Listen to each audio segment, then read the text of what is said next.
கரூர் நீதிமன்றத்தில் நடந்த விவாதங்களை எம்.ஆர். விஜயபாஸ்கரின் உறவினருக்கு லைவாக வாட்ஸ்அப் மூலம் வீடியோ அனுப்பியவர் கைது செய்யப்பட்டார். கரூர் முதன்மை மாவட்ட அமர்வு நீதிமன்றத்தில் அதிமுக முன்னாள் அமைச்சர் எம்.ஆர். விஜயபாஸ்கர் முன்ஜாமீன் மீதான விவாதங்கள் இன்று நடைபெற்றது.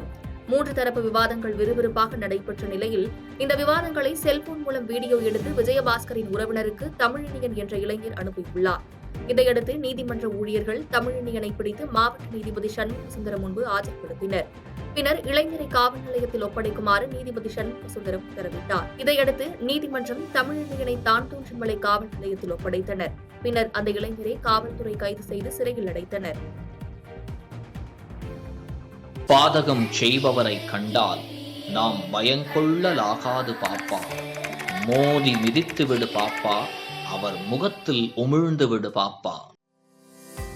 அண்மை செய்திகளை உடனுக்குடன் தெரிந்து கொள்ள இணைந்திருங்கள் இயம்நாடு தொலைக்காட்சியுடன்.